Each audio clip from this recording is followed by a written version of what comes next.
Hello house lovers, guess what? It is a cold, damp and freezing morning in Melbourne, and it is the first day of stage 4 lockdown in Melbourne.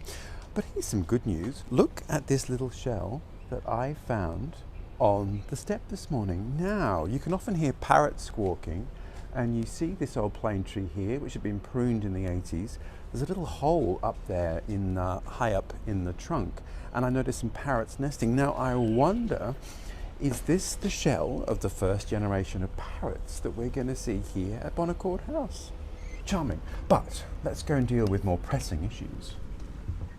Yes. Let's talk strippers.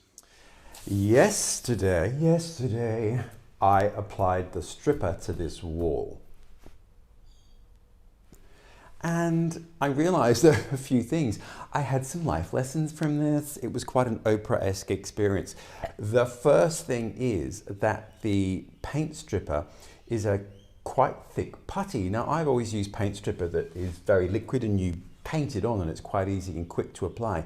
Not this. So I had grand ambitions to strip the whole hallway in one fell swoop. What I realized is that this stuff takes a long time to apply, and by the time you've kind of got to one end, it's started to activate at the place where you've begun, and you have to apply this paper. Anyway, so I have learned a few things. I don't know how many things. The first thing is it's going to take a long time. The second thing is I can only do smallish patches at a time. And the third thing is it's my least favorite job now, but hey ho. The question is then, perhaps for you, and I know you're asking this, is, Maddie, why? Why are you stripping the walls? Aha. Remember the joy of the arsenic wallpaper last week? Well, that gives a good indication of why I have to strip these walls. So here you can see that there is 5 layers of wallpaper, and I don't know how many layers of paint, maybe 3 or 4, on top of the wallpaper. So what that does effectively is give you, firstly, quite a thick lot of layers, but secondly, a very unstable surface to work on. So for example, if we were just to smooth off this area by giving it a gentle sand and then painting it or doing whatever our finish is, all this material underneath is unstable and at any point could bubble and peel and come off. The other thing is that that's actually almost a millimetre of thickness that is added to the wall. You can also see the outline of the wallpaper panels underneath the paint. So no matter what we did, you'd still have those outlines. All of which means I have to strip it all the way back to the base layer. Remember my test patches? I know you do. This was the one that worked really well. So it's gone right down to the original plaster and you can kind of see the layers of paper and paint underneath there. So what we need to do is to go back to the original plaster surface to also see if there's any damage, what cracks there might be, what we might need to do to repair it, and then it gives us a new base surface from which to work, so we can decide what we're going to do.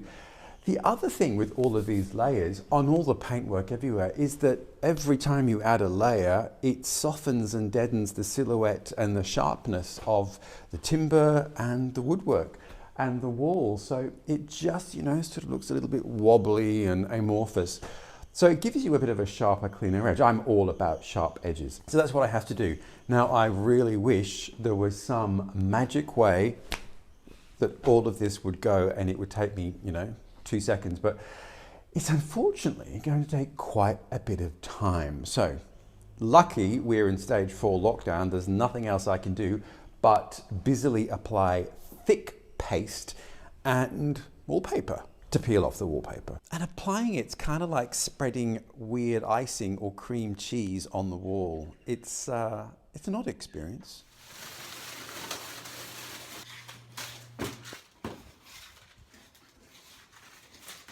Ta-da! There we are, house lovers. I'm quite pleased with that. We've got right down to the plaster in most spots. There's a little bit that'll need another touch-up, but that's a pretty amazing result. And I have to say, it was quite fast to strip off, a lot faster than applying all that putty in the first place.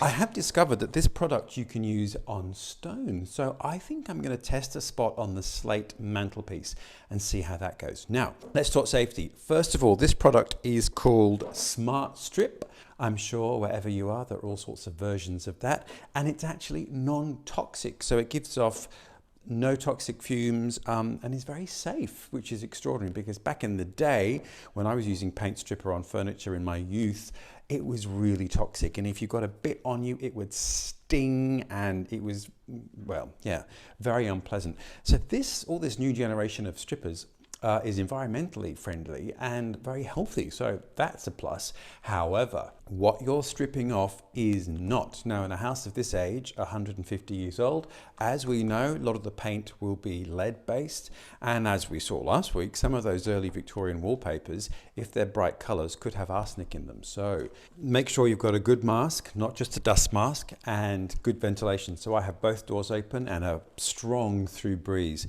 But yes, just be careful of your health and safety because there's a lot of toxicity lurking beneath these charming exteriors. So there we go, a great morning. Next week, I'm going to try and test that slate mantelpiece. So it'll be great to see if that works, because won't that be amazing to uncover that?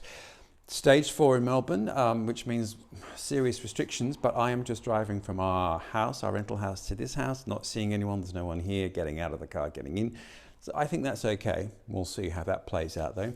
Wherever you are, take care, and I hope things are fine in COVID land. Thank you for watching. Thank you for engaging. Leave a question or leave a like and subscribe. Why don't you, if you're loving everything?